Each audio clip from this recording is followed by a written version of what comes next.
Good afternoon, everybody. I am so happy to be here with you guys. Here's a chattering magpie with the rest of the gang. We're gonna read A World Away, but before that, hello, gang. How are you all doing? If you hear a strain in Magpie's voice, it's because she's not really happy to be here with us because we're annoying the hell out of her. Lies, lies, lies. No, she loves us. Yes, I do love you. You're all my beautiful nestlings.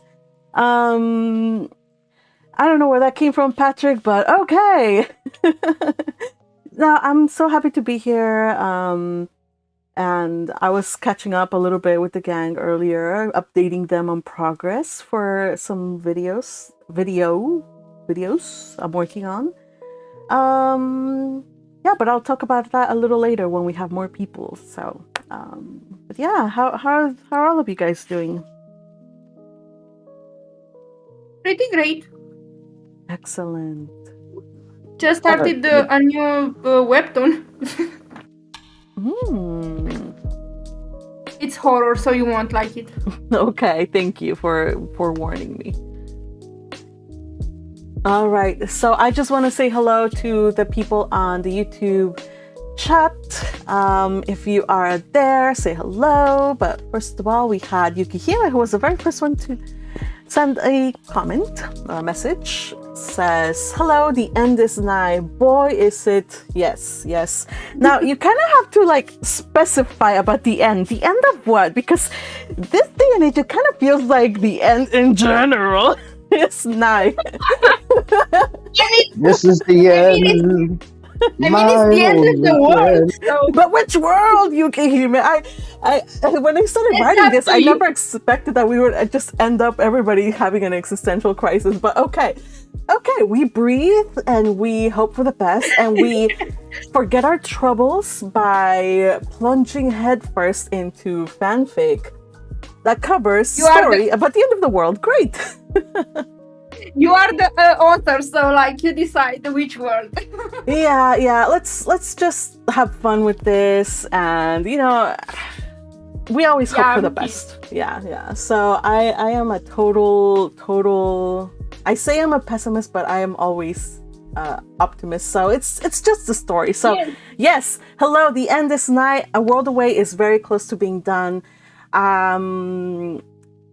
I hope that you are enjoying the next couple of chapters. I said that they would be exciting. Hopefully you have read and caught up to where we are right now, so you don't miss all the little details that led up to where we're gonna go this read. But yeah, thank you, Yukihime. Did somebody want to say something? I think I heard somebody.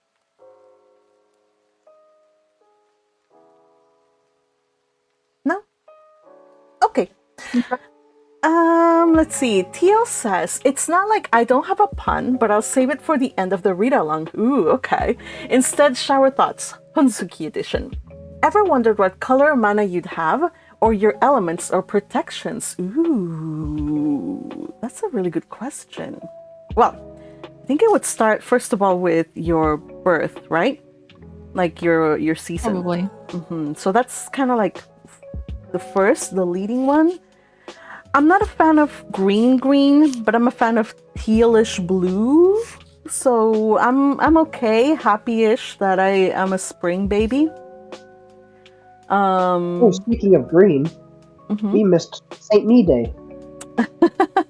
That's right. Unfortunately, we weren't able to have a Monday stream, but rest assured, we did wish you all belated happy St. Patrick's Day. All right, so anybody else have any thoughts about their color or their aptitudes? I think I'm probably gonna, because I'm in winter born, probably life. But in the winter, do you get both of them, both life and Genduldu?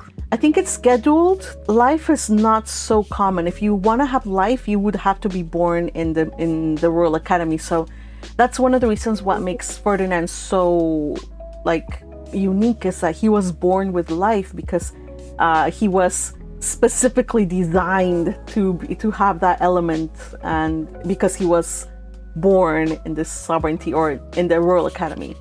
But when it comes to people being born in the, when it comes to when it comes to like babies born in winter, they're usually geduled, so they would have like geduled earth attributes rather than life ones. I imagine.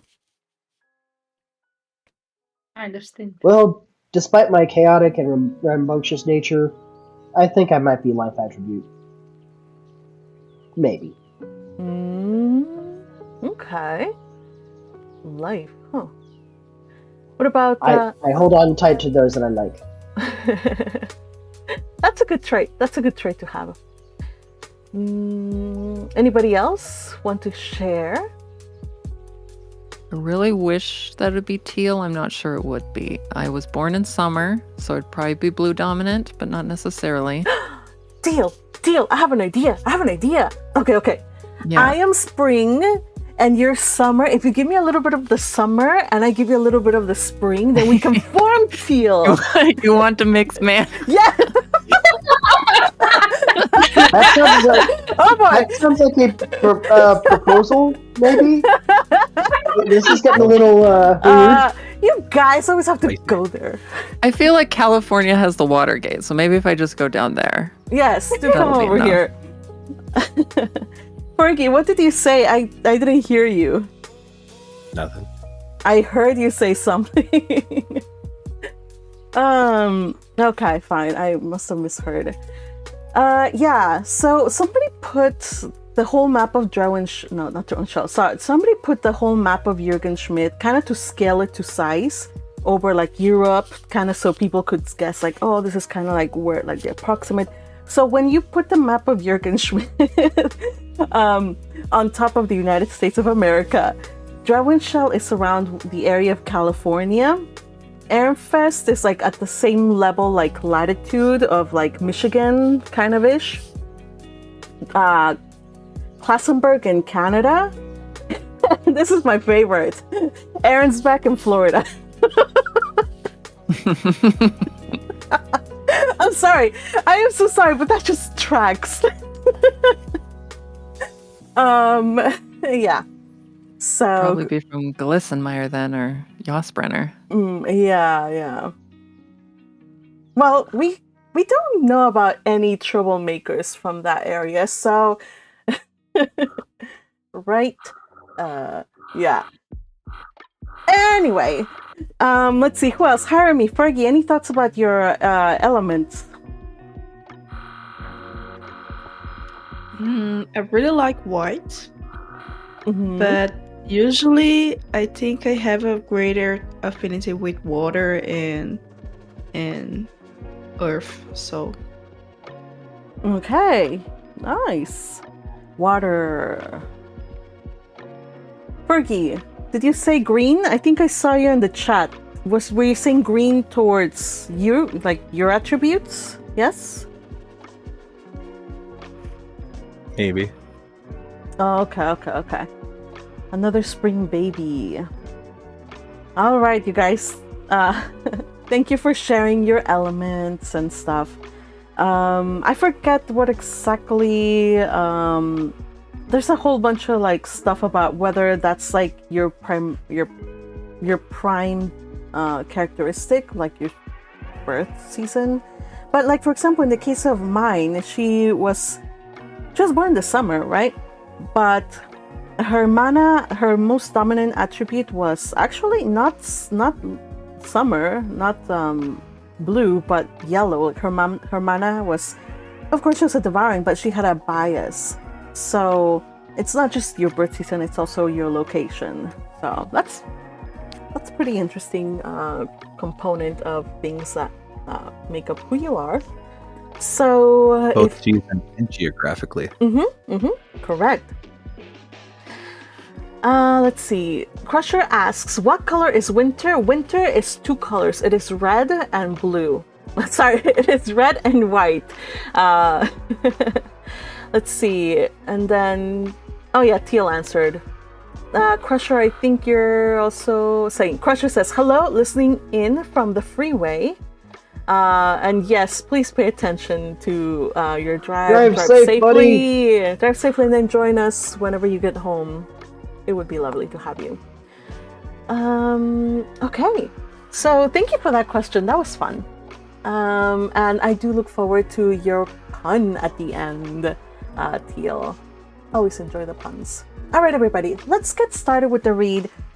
Last time we read chapter 111, and it was the last of the bells. So it was 3 chapters that covered an entire day, just kind of putting all. My intent was just to put in all the pieces for the next couple of chapters as we finish. So let's see. Anybody remember what happened in the last chapter, specifically 111, or even in just the whole day? What were some of the things that happened in that day, the last 3 chapters?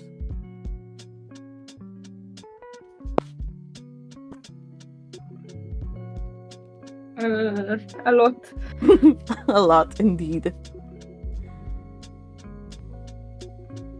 So I'm trying my best to figure out exactly which one, so that I don't say anything that didn't happen yet. all right, so in Bell's one, we have Ferdinand finishing the Guthries Height, and then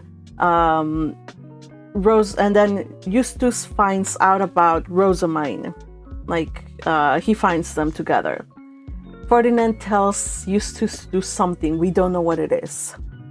Then Sylvester and Florencia are talking about, hosting Ferdinand for dinner, except that, a whole bunch of stuff is happening that day. So Ferdinand is forced to push up the dinner appointment and just make it a short kind of meeting. So that's kind of sad. But they do meet up at night, and then they do some a moment. A moment. He doesn't quite say it, but he does kind of let it slip that there is somebody special in his life, and that he will talk about them and introduce them in the future. He does say, tomorrow at the Archduke Conference, if you see something happen, if you see a signal, you know what to do. So he does make sure to say that. I don't know, anything could happen. We don't know. He's just being, covering his bases. What is something else that you guys remember happened on that day? He dragged Rosamine. What? I promise that I'm gonna include you in all my plans. Okay, just sleep. Don't fight your sleep. Just go to sleep. We're gonna see each other in the morning, and you're gonna come with me. All right. Yeah, right. Sure. So Rosamine and Ferdinand, they both love each other very deeply, but they're both trying to kind of save the other in their own way and keeping secrets from each other, which is of course not helpful. He ended up kind of spiking her drink, or thanks to Eustace, who actually did the spiking the drink. She's now out, and she wakes up on the day of the Archduke Conference only to find that he has left without her. Ooh, that's pretty bad. Then there is one more detail that we have to remember. In Ehrenfest, Myne had a fitting. She was talking to Thule. Thule was like, yo, that face stone you have on is kind of freaky. You probably should take it off. And she took it off. She's like, well, between now and in 2 days when I see Hartmut, I don't think there'll be any danger at all. So hopefully that turns out to be the case. And then she also received a letter from Eckhart, as well as a whole bunch of flowers from 1,000 of them. 1,000 flowers, yes, 1,000 Eulandewelns. And finally, one more thing we have was Eglantine and Anastasius finally managed to connect emotionally. And she told him what was in her heart. What was this conversation all about, you guys? What was the result? Basically, Anastasia's saying that, I can't be all the things that the others can be, but I can be your personal support and moral support, and I'm here for you, and I truly love you for who you are. And everything is nice and rose, but a little too little too late. Well, not quite, because she says that she made a promise to Nihelash that she would not harm, like she would not kill Sigiswald, right? Like he would be locked up forever, but she would never kill a child's father in cold blood. She's just like, fine, we'll just lock him up for life. We will not kill the child's father. But that's still a source of anxiety for her. So when Anastasius learns about this, he decides in his heart, he is like, the moment she's gone to sleep, he's gonna go and deal with that situation because he made no such promise. So that's where it ended, at least for Eglantine and Anastasius's chapter.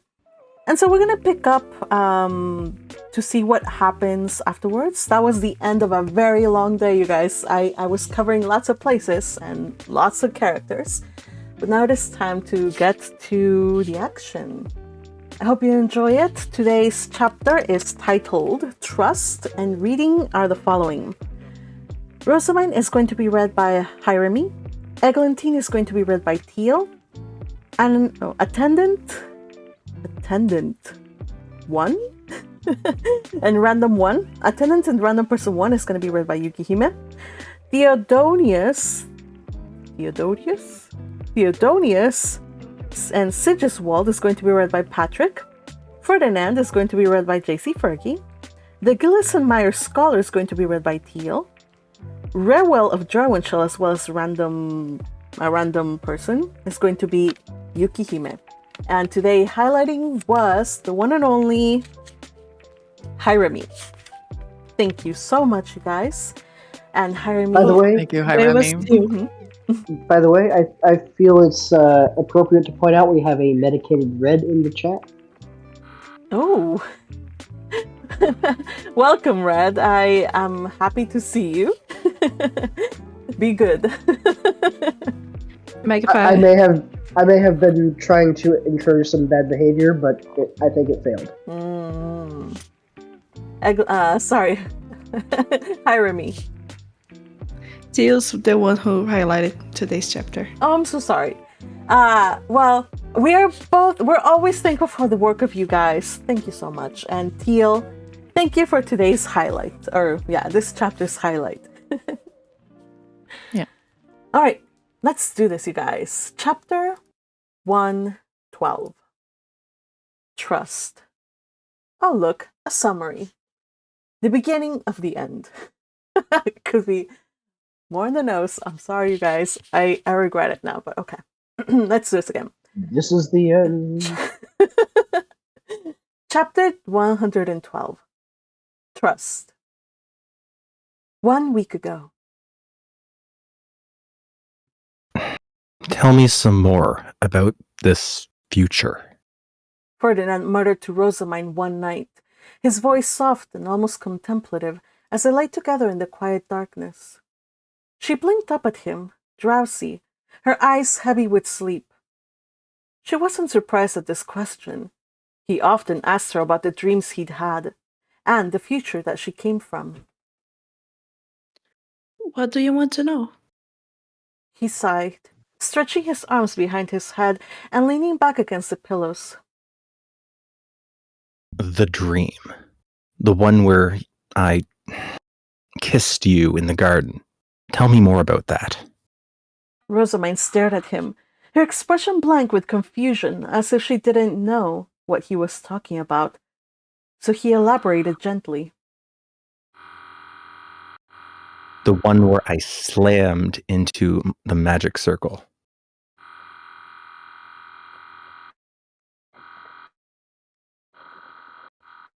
Yukihime, could you mute your mic for a sec? Because I'm getting background noise, please. Sorry. Thank you. All right, Surely. Fergie. Oh, yeah. Yeah. Surely you haven't forgotten that kiss. She frowned, brow furrowing slightly as she tried to recall. What about it? He paused. I saw an ocean in it. So blue, so pristine. Oh, She perked up, suddenly recalling something. that must have been Alexandria. Was it when we summoned the winter spawn and defeated the Lausannavians? No, he replied. it was more pleasant than that. We were in a garden, just the two of us. Your hair was up. He shifted to his side and drew her closer, and taking hold of one of her long dark locks of hair, began twirling it between his fingers. You were radiant, like all the goddesses rolled into one. Ignoring the compliment, Rosamine's frown deepened. She had never worn her hair up as Alexandria's Ob. Her commoner self had already come of age, but her noble self was a year younger and had yet to graduate from the Royal Academy. The only time she had ever worn her hair up had been when she and Ferdinand had visited her family in the lower city to announce her engagement and receive her parents' blessing. Well, regardless of whether it actually was one of the dreams I made you have or not, you definitely saw Alexandria. Did you like what you saw? A slow, appreciative grin spread across his face. He chuckled. You wouldn't be here with me if I hadn't. Then, pressing a gentle kiss to her lips, he whispered, How about a reenactment? Maybe it'll jog your memory. She swatted his arm lightly, a teasing laugh escaping her. Be serious. Why are you asking about it? Ferdinand paused. He released her and gave a soft sigh, his eyes drifting up to the bed's canopy, lost in thought. Ferdinand? I want to believe it's real. His voice was quieter now. You make it sound like paradise. You said we had created a library city, yes? Yes. Her whole face lit up. A grand city dedicated to knowledge. And there is a massive reading room and a library where people, regardless of station, can read to their heart's content? She nodded. Mm-hmm. We're still working on that part. First, we're increasing literacy among the people, but that's the plan. And there's a research facility next to it. That's mine. Yep. I had to bribe you a bit to get you to stay with me. You demanded a ranch for raising fae beasts, a seaside facility to study sea creatures, and a massive laboratory to research all kinds of fae plants. Ferdinand froze, his thoughts stumbling over her words. Wait, I did what? But Rosamine, too excited to notice his flustered expression, barreled on. The first two are still in progress, but your fae plant research facility is right next to my library. Only a walkway separates our paradises, just as you asked. She sighed wistfully, her tone softening. Although we're both so busy right now, we haven't had time to truly indulge in your passions. Technically, I'm still a student at the Royal Academy, so you're stuck running the duchy while I have to go to school. But I already envision a future where we pass the rings to our heirs. Once we do, we'll be able to devote ourselves entirely to what we love. I already want to be an older lady and let our children take over the duchy, don't you? She turned to him, her expectant gaze searching his face, but found him distant, his thoughts clearly somewhere else. He looked lost in some far-off thought. Ferdinand? She waved a hand in front of his face. Hello? He blinked and sighed, snapping back to the present. I'm sorry. What did you ask earlier? I said that I can't wait for us to grow old together, to let our children take over so we can enjoy our retirement. Doesn't that sound perfect? His smile was small, almost melancholic.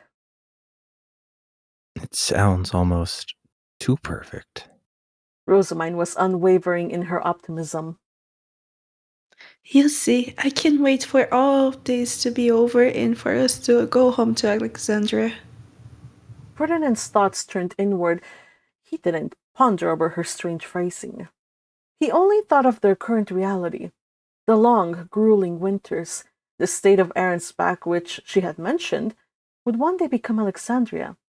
The thought of the mana-starved land, the desperate masses crossing duchy borders in search of food and resources. The country was currently teetering on the brink of deeper unrest, and he struggled to picture how this chaos could transform into the future she so vividly described. Schmidt survives then. It does. Rosamond murmured, her voice soft and content as she nestled closer, resting her head against his chest. In no small part, thanks to you. Her words became a sleepy whisper. Trust me, She murmured. I've never afraid you, have I? Ferdinand said nothing, only tightening his arm around her. His mind still reeled with all that she had said, all that she had promised. When the time comes, She whispered, her voice growing thick with drowsiness. all I ask is that you trust me and do what I say, even if it seems impossible. I'll take you back home to Alexandria. Ferdinand nodded silently, his eyes closing as he tried to conjure the image of the future she had promised him. He had initially thought that they could stay in the sovereignty and live out the rest of their days in relative peace. But it really did seem that he was destined to live out the rest of his days in a seaside paradise with an endless blue sky, warm sun, the shimmering sea, and her beside him, radiant and loving and happy. It seemed impossible, but she had assured him again and again that it was their future, so he let himself believe, recalling her words. All I ask is that you trust me, okay? Trust. It was such a simple thing, and yet for him, it was the most difficult of all to give. First day of the Archduke Conference. The first sign of trouble came before dawn. Eglantine awoke from a restless sleep to find herself alone. The warmth of Anastasius's presence had long since faded from his side of the bed. She sat up, heart quickening, her eyes scanning the empty room to find that he was not there. A knot tightened in her stomach as she called out his name, but the silence that followed only deepened her growing anxiety. When she asked the staff, she learned that no one had seen him leave, and there was no sign of him or his guard. No one had any idea where he had gone. It was as if he had disappeared without a trace. Your Majesty. Her head attendant urged gently, her voice breaking through Eglantine's growing panic. You must prepare for the day. There is no time to waste. Reluctantly, she nodded, though a heaviness settled in her chest. They would search for him, of course, but in that moment, a flicker of hurt sparked in her heart. After everything she had shared with him the night before, after she had opened herself to him so completely, he had slipped away without a word, off to do who knew what. But there was little time for those thoughts to linger. Second bell would ring soon, and they all needed to be ready. Eglantine stood, pulling herself together. She couldn't afford to let this distraction throw her off course, not today. With one last look at the empty space beside her, she went back to her chambers, hoping, praying, that Anastasius would return to her soon. My queen. Her attendant smiled at her and opened an intricately carved rosewood box whereupon lay nestled in velvet the magic tool that would change everything. Her Grutrusheit. It is time. Lord Ferdinand's men delivered this just now. Anastasius did not return, nor did his guard. Eglantine had waited, at first with mild concern, then with mounting dread, as the bright beams of sunlight stole into her chambers with still no word from her husband. When she could no longer bear the uncertainty, she sent a message to Ferdinand. The response came swiftly and without any reassurance. Proceed as planned. That was all he had written. No speculation, no alternative measures, no acknowledgement of the unease clawing at her stomach. Simply an instruction to continue, accompanied by an order to have her Klassenberg consort escort her in Anastasia's absence. But nothing was ever that simple in the sovereignty. Almost immediately, those with ties to Drowenshall and Glissenmeyer raised objections. Klassenberg has already been shown undue favor. One of Glissenmeyer's scholars, who served Lord Consort Theodorius from that duchy, had grumbled, voice dripping with disdain. If this ceremony is to truly unite Jürgenschmidt, then favoritism must not be so blatant. Her Drowenshall consort, Rewell, was present, and he was not one to waste an opportunity to balance power in his favor. He quickly echoed the sentiment. If Klassenberg alone escorts her, it will seem as though this event is merely an extension of their authority over the country. It must be one of us. The meeting dragged on, and Eglantine sat through it in perfect silence, hands folded in her lap, face composed as if she were no more than a painted portrait of a queen. Inside, her mind was racing. Anastasia's was missing. His guard was missing. Ferdinand had given her no explanation, only an order. And now, instead of following through with the plan that had been carefully laid out, she was forced to endure this petty bickering. Every wasted moment stretched her nerves thinner, but she did not have the power to overrule them without consequence. The discussion had gone in circles, Drowenshall and Glissenmeyer each pushing their own interest, while Klassenberg's representatives bristled at the implied slight. None of them spoke of Anastasia's absence, what it could mean, and how more than ever they had to set aside their differences and petty politicking for a common cause. In the end, there was no winning. Sighing, Eglantine made her decision. Against what Lord Ferdinand had told her to do, she decided that she would enter with her Glissenmeyer consort. The ruling was final, and there was nothing more to be said. So, despite her misgivings, despite the gnawing worry lodged in her heart like a shard of glass, Eglantine readied herself for the most important day of her life. The grand auditorium pulsed with anticipation. The air grew thick with murmurs and rustling fabrics as nobles packed the hall, whispering of rumors about what was to come, their gazes fixed upon the entrance. Then, as planned, the music began. A symphony of flutes and harpspeals intertwined with the deep resonance of drums and the triumphant clash of cymbals. Ferdinand's voice rang out, announcing her presence, and the grand doors swung open. A quiet voice murmured beside her. Ready, my queen. Eglantine turned slightly, meeting the unreadable amber eyes of Lord Consort Theodorius of Glissenmeyer. Tall and dark-haired, he was a man of sharp intellect and measured words, always observing, always calculating, always seemingly at odds with everyone. He extended his arm, the motion drawing attention to the red facestone brooch pinned on his chest, which caught the light in a brief, fiery gleam. Eglantine didn't think much of it, however. She barely hesitated before placing her hand atop his. Then, with her spine straight and her chin lifted, she stepped forward. A collective gasp swept through the hall. She was draped in purest white, her gown embroidered with tiny facestones that caught the light like stars.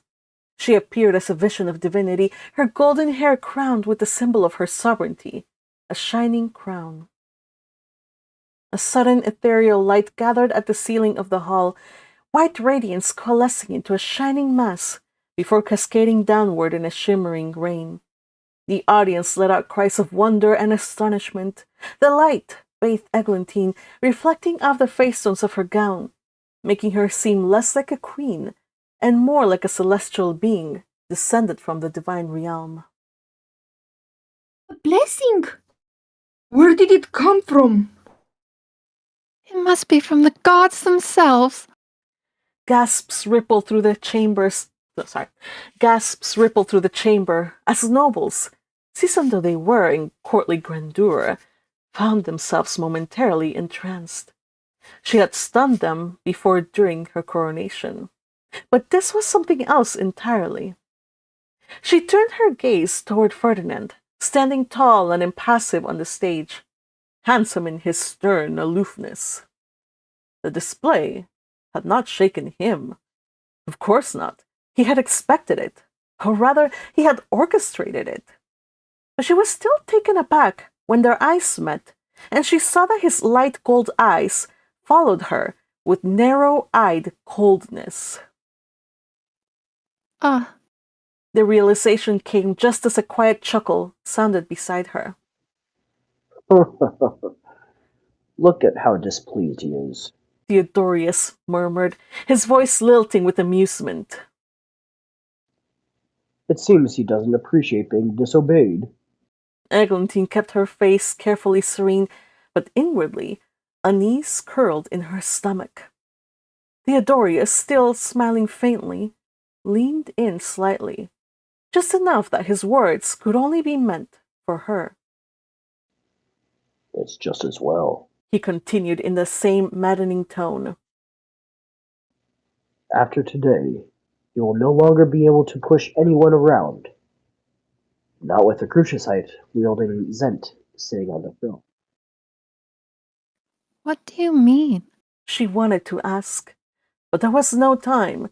They had reached the front of the stage, and her opportunity to question him had passed. Theodorius released her arm smoothly, stepping back into his place. The final notes of the processional music faded, giving way to solemn silence as Eglantine took a steady breath and stepped forward. Her mind swirled with unanswered questions, her heart was heavy with anxiety. But then her gaze fell upon her adoptive mother among the sea of upturned faces. Magdalena met her eyes with a nod and a gentle, encouraging smile, pride unmistakable in her expression. A rush of warmth steadied Eglantine. Magdalena had been her greatest ally, her unwavering supporter. Eglantine respected her like no other, so if Magdalena was there and believed in her, Eglantine could trust that all would be well. Drawing strength from that certainty, Eglantine lifted her chin and addressed the gathered nobles, willing her voice to carry both the reassurance and the authority of one born to lead. After welcoming them, she turned to her attendants, who respectfully removed her heavy black cape from her shoulders and stepped back to grant her space for the heart of the ceremony, her dedication whirl. With practiced grace, she knelt upon the polished marble floor, bowing her head as the opening strains of the sacred melody swelled once more.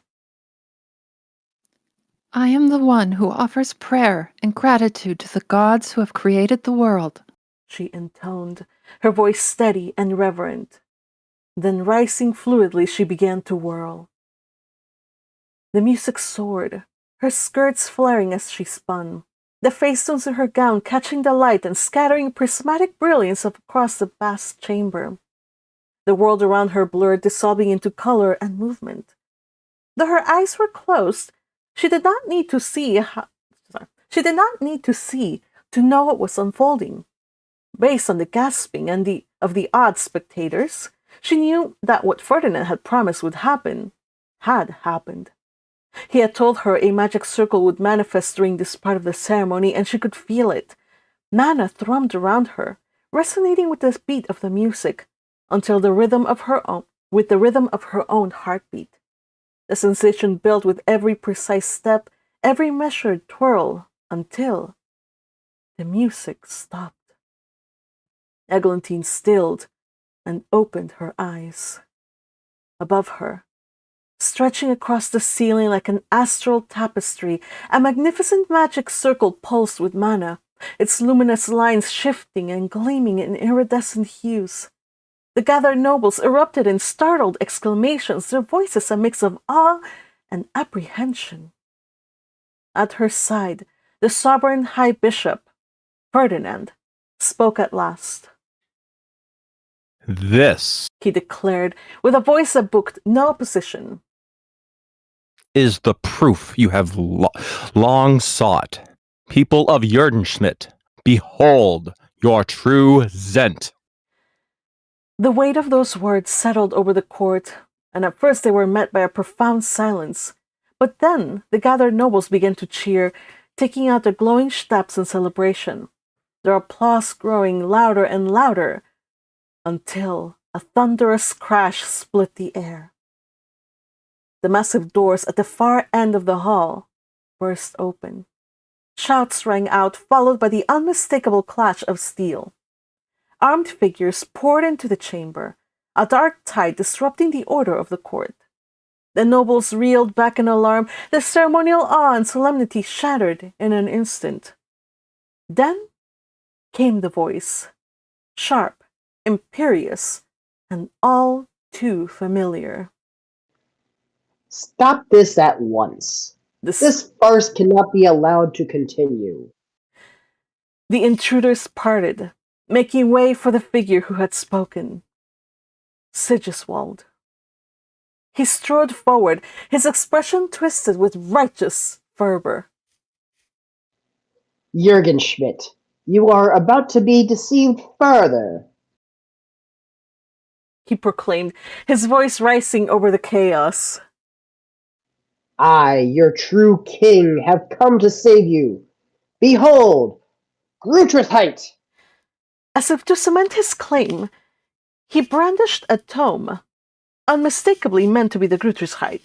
Yet, even as he held it aloft, a battalion of sovereignty knights surged forward, their polished armor gleaming in the light of the magic circle. They clashed against Sigiswald's forces in a cacophony of ringing steel and shouted orders. Eglantine looked to Ferdinand, who scowled and murmured something about Casimir failing to do his job properly. But the Grutrithheit, I am supposed to. Not while we have to fight this riffraff. Ferdinand cut in, then turned to her guards, ordering them to take her to the designated safe room. Eglantine lost sight of Ferdinand after that, as she was hurried away by her escort and their throng of guards closing ranks around them. She wasn't the only one fleeing. All the gathered nobles scrambled to distance themselves from the fray, some calling for the knights, others merely cowering, while the vast majority nearly trampled each other in their rush to exit the hall. The acrid scent of exploding magic tools filled the air, thick and suffocating. The sound of shouting and clash of blades resounded in the hall as chaos erupted all around her. Then came the explosion. The impact struck her group directly. Her guards moved in an instant, shields raised, bodies bracing against the force, yet the shockwave sent a tremor through the floor beneath her feet. Eglantine cried out, stumbling as her breath caught in her throat, and only just managing to stay on her feet by holding on to her escort. This was not how it was supposed to happen. The grandeur, the ceremony, the moment they had all envisioned were all shattered in an instant. And then suddenly, she was there again. Her family's villa, the scent of blood thick in the air, the screams, the cold, paralyzing helplessness she'd felt as her family was wiped out one by one. Her hands trembled at her sides. Not again. With sheer force of will, she clenched them into fists, grounding herself in the present, willing herself to hold it together until she finally reached the door to the safe room. She would be safe there. All she needed to do was hunker down until the rebels were put down. That was the plan. She shouldn't feel like a sham of a leader for running away. She shouldn't feel guilty. And yet, as the massive doors began to close behind her, sealing away the chaos and the bloodshed. Guilt clawed at her chest. Is this truly what a Zent should do in this situation? She turned. Through the narrowing gap of the closing doors, she saw Ferdinand. His resplendent white robes billowed as he lunged forward, with only a single guard knight at his side, fighting while at the same time issuing orders with the calm precision of a man who had anticipated every possible disaster. He was a natural-born leader. He was the rightful Zent of Jugenschmidt. Surprisingly enough, next to him fought Magdalena, leading blue-caped warriors under her own command. They had not hesitated, they had never wavered, while she... Eglantine swallowed hard. This was it, her moment. The moment she had to rise above her fear, above the turmoil, and be the Zent. But before she could move, before she could even draw breath and issue orders, a hand clamped around her wrist. No, my queen, Her escort said, his hot breath in her ear. You must remain here where it's safe. But I am Zent. I should... She barely had time to register it. His vice-like grip tightening on her, while at the same time taking hold of the magic tool that Ferdinand had sent her that morning. But before she could pull back from him in shock or outrage, she felt it. The press of steel, and then the sharp, searing pain as a blade plunged into her abdomen. She tried to scream, but another hand clamped over her mouth, muffling her cry as a blade twisted inside her. Her knees buckled, the strength draining from her limbs as she looked up into the glittering eyes of her killer. A dark haze seemed to surround him. Yet, even as her vision began to grow dim, in that moment, everything became clear. Why Anastasius had gone missing. Why Ferdinand had been so furious when she disregarded his instruction to be escorted by her Klassenberg consort. The betrayal was devastating, but worse still was the crushing weight of the realization. She had no one to blame but herself. She had failed to execute Sigiswald. She had not kept to the plan and had gone against Ferdinand's order. Ferdinand had not known the exact source of the leak, but he had been certain of one thing: who she could trust. Hot tears streamed down her face as she crumpled to the floor. Around her, her loyal guard knights and closest retainers rushed to her defense, only to be cut down one by one. Some of them have the presence of mind to signal for aid by casting rot, but it proved to be ineffective as the mana signal became trapped inside the special chamber. This was not a safe place after all. This was a tomb. Through the narrowing gap of the great doors, Eglantine caught a final glimpse of the battle raging beyond.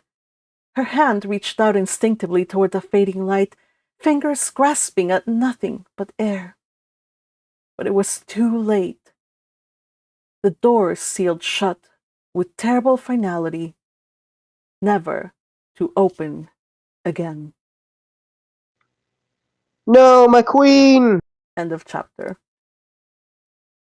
I was so glad that you were the one who killed her. Like, if I did, is that how it is? I planned it. I tried to plan it. Yukihime! Evil genius. Okay, for those of you who don't know, first of all, where have you been? But the biggest eggy simp in this server is Patrick, and he just killed his queen. So, Yukihime, you are wow. You Machiavellian genius, you.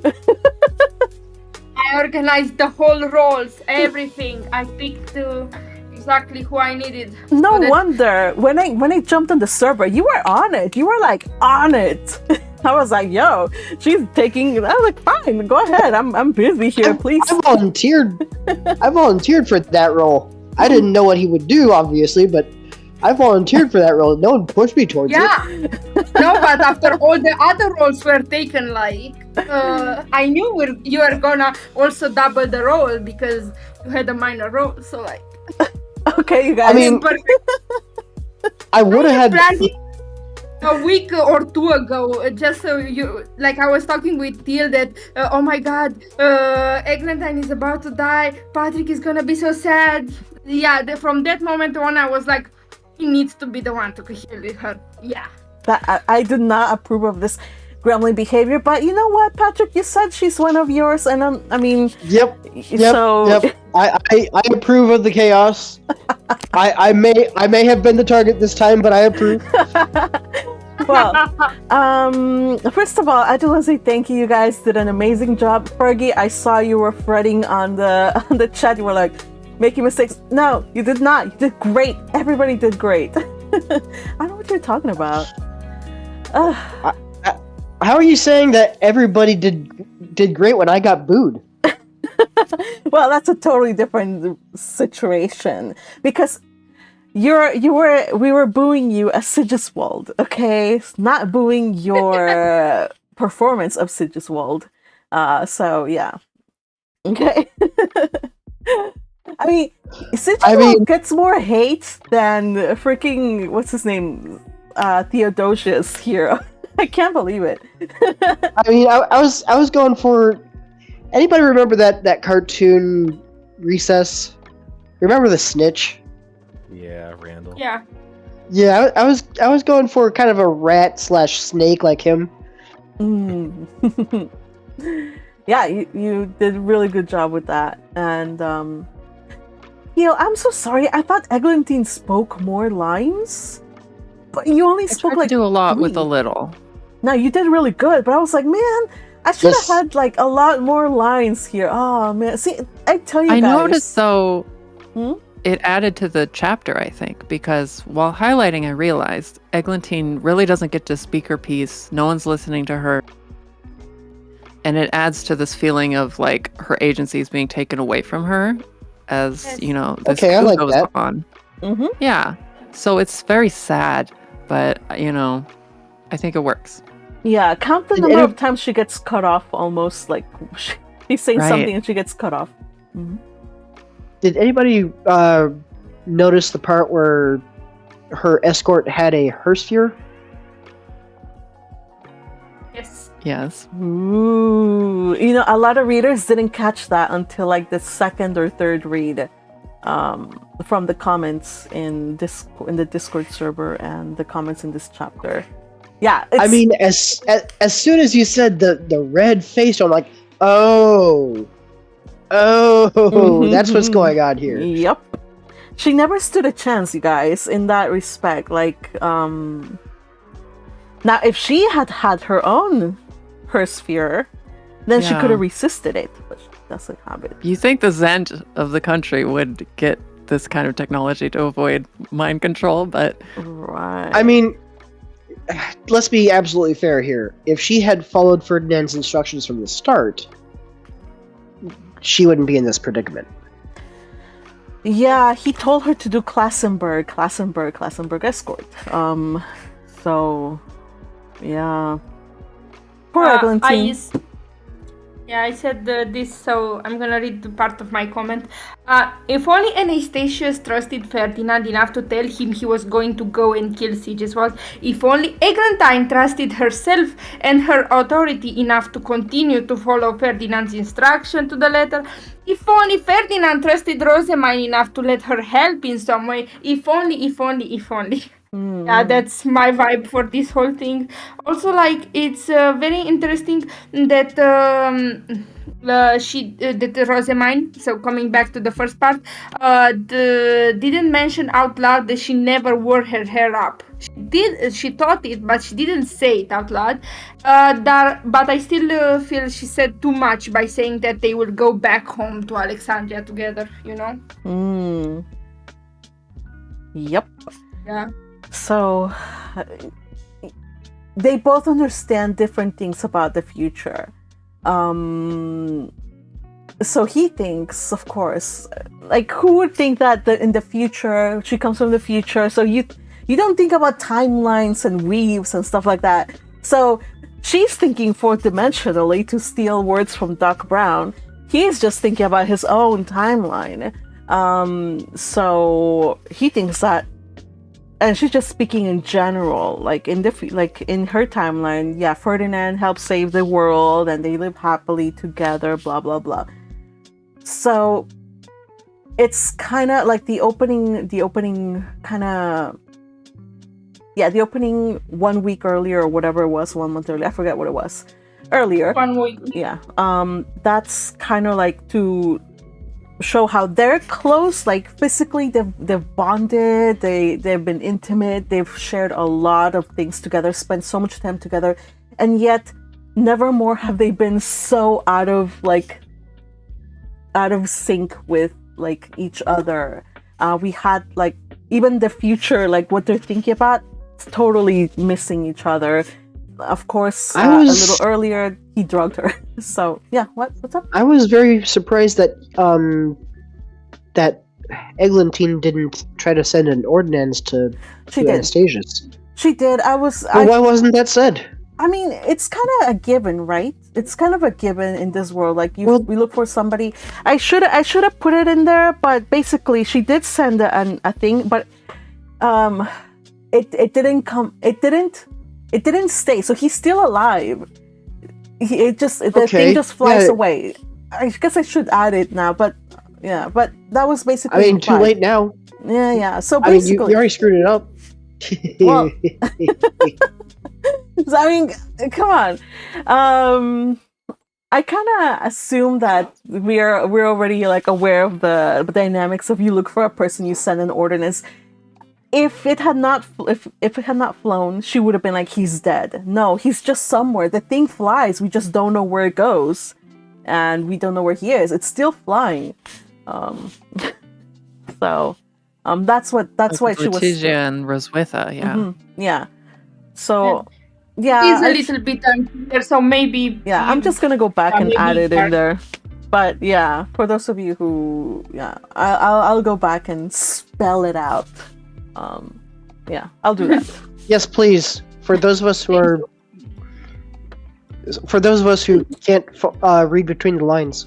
Well, I can't read between the lines either, honestly. But that's so. If I also didn't want to bring that up, also because I didn't want to steal the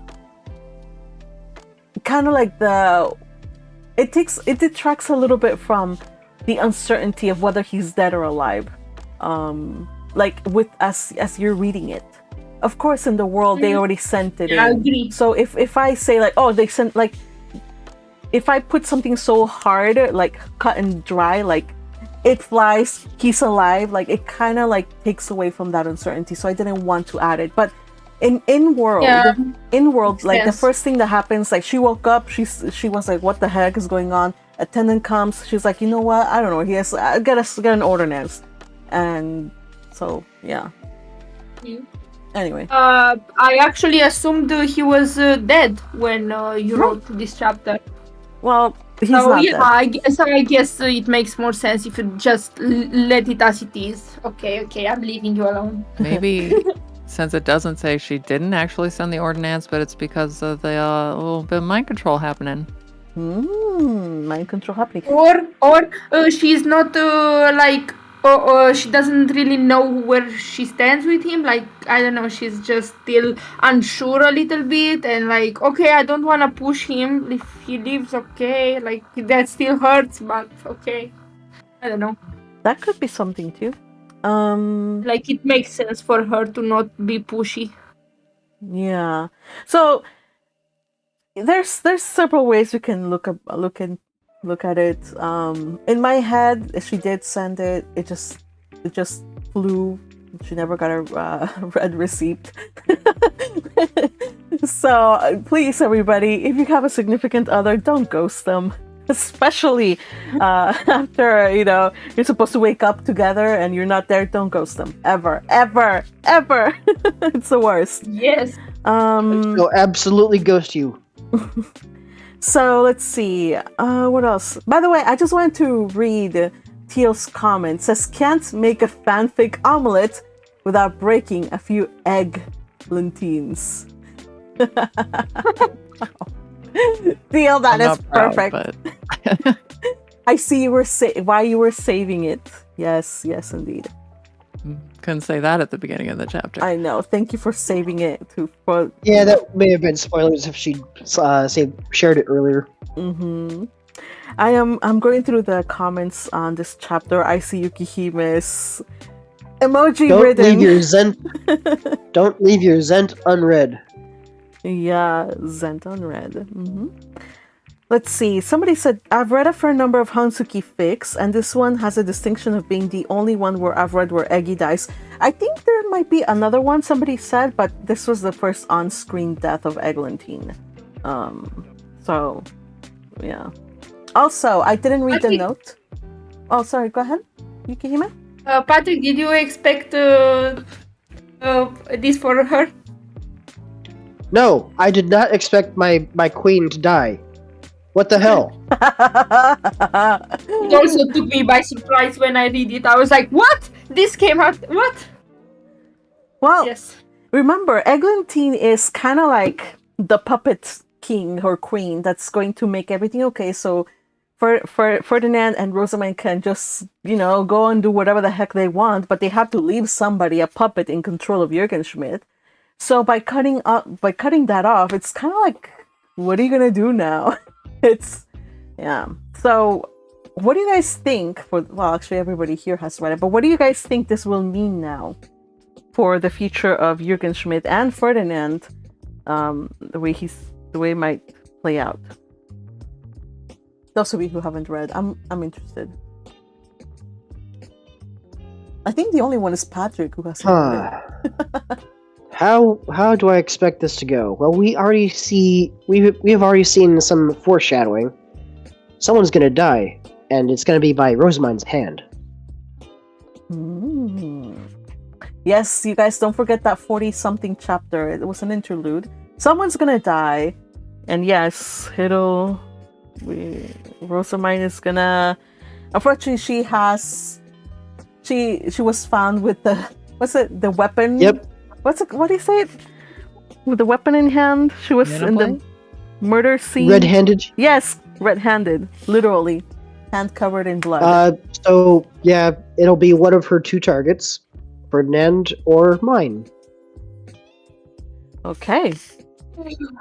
Ferdinand or Myne, okay. Anybody else? Could be probably, maybe... So I also thought, and I'm still hoping for. So I feel like this whole part of the story, since they went to the sovereignty, is all about trust and the lack of it. I wonder if in the end, a moment of trust and vulnerability will be what saves everything. In a way, I don't know. Of course, I'm just being over optimistic as usual. Don't mind me. Those are very interesting thoughts. Yeah. You want to hear my wild, overly optimistic theory? Please, tell me. It's insane. Okay. She doesn't actually kill anyone with the dagger. It was an emergency C-section, and the baby is the avatar of Verdraus, who just saves the day, and everything is fine and happy, and everyone comes back to life. Wow, very interesting theory, Teal. Well, you guys, those are really interesting. Anybody else have theories? I mean, I can say if it is allowed, because my opinion is kind of... I just highlighted the next chapter, so my opinion depends on that chapter. Okay, so if it has spoilers, probably it's best not to, huh? All right. Yeah. Well, and Fergie already knows the ending of this thing, so... Sorry, Fergie, I spoiled you from the very get-go. Also, I'm still wondering if, as Rosamund says that, oh my God, we're gonna go back home and everything will be perfect.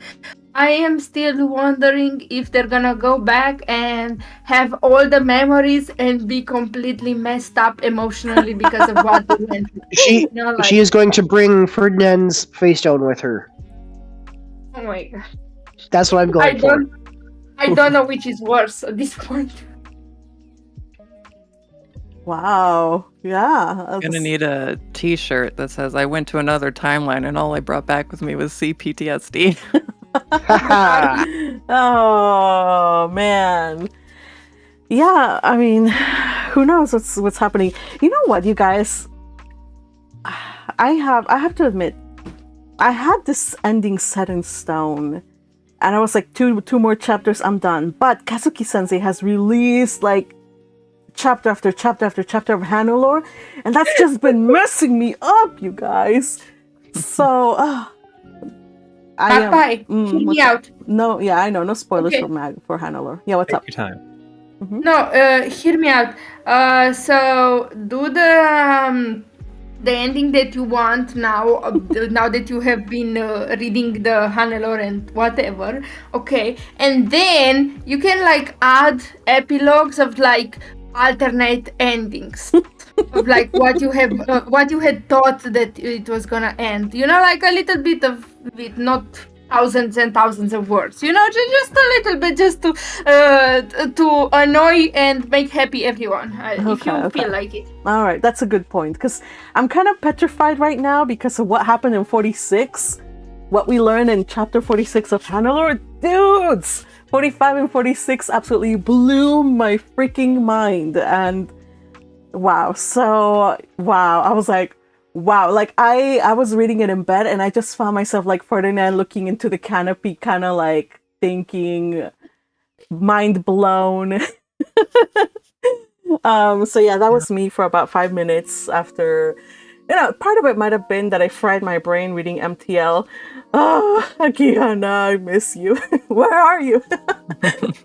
But I do appreciate it because I was going on. Me and I think somebody else were on Discord. We're kind of like, oh, Alvaro. I think he was also like putting in like, what is happening? And thankfully we had, you know, Teal kind of explained a little bit. So thank you for that, Teal. But yeah. No problem. Okay, you guys. So I am, of course, interested to hear what you guys think is going to happen. Do rest assured, though, I'm trying to not spoil anything, but I do think that next chapter will have very interesting things happening. It is called. What's it called? Hold on. I think is it The Promise? No. Mm-hmm. It's The Promise. Okay, yeah.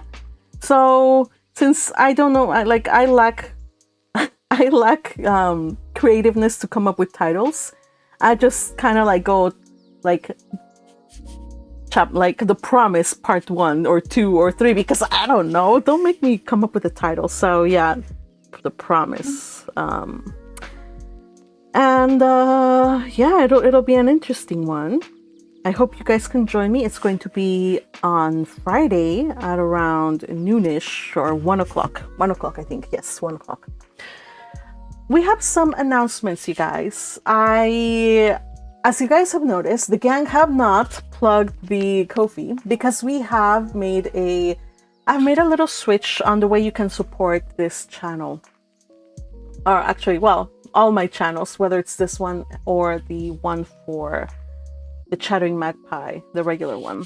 I have now made available membership through YouTube, so you can join through YouTube and get little perks and cute emojis for the chats and stuff like that, badges, and get priority comments, so that I will see people who are members when they chat, and I will be able to like read out their things, of course.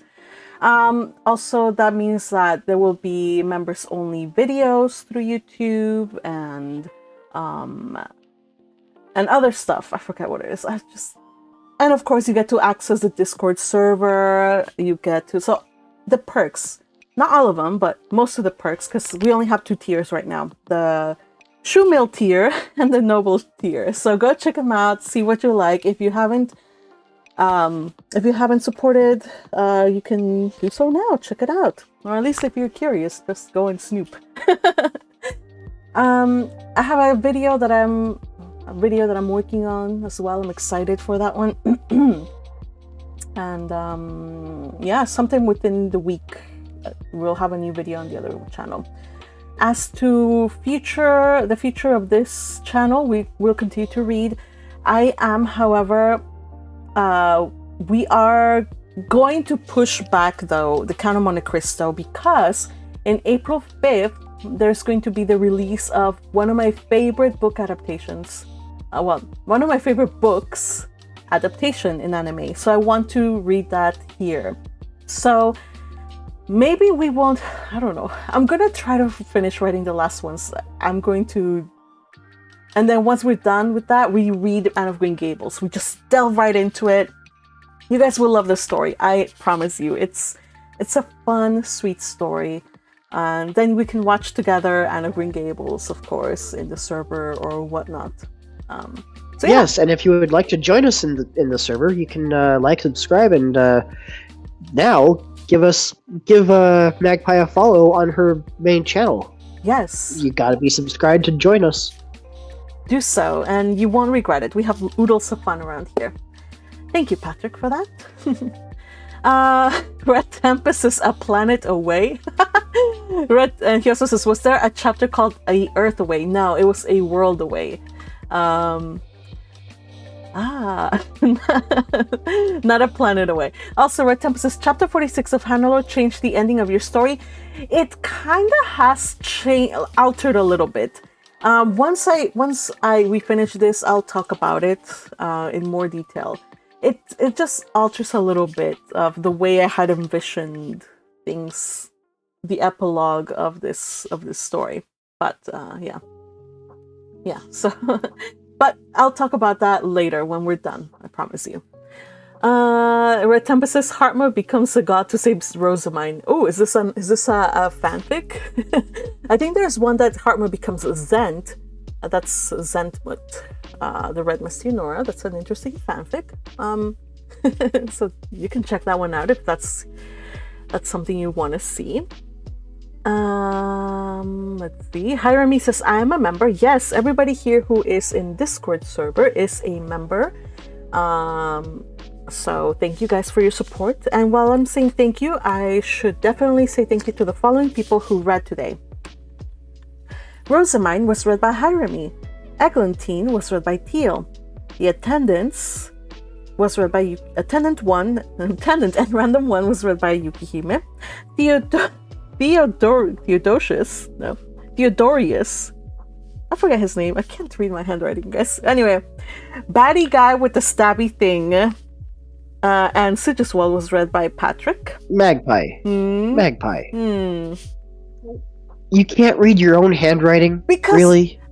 His name was just gonna be Theodore, but then I was like, oh no, it's gonna be like Theodore. What's her face's brother? So I was like, I have to change his name. But I was like already kind of like pressed for a name, so I was like Theodorius, Theodosius, Theodonius. So I just picked something, and I don't know which one it is.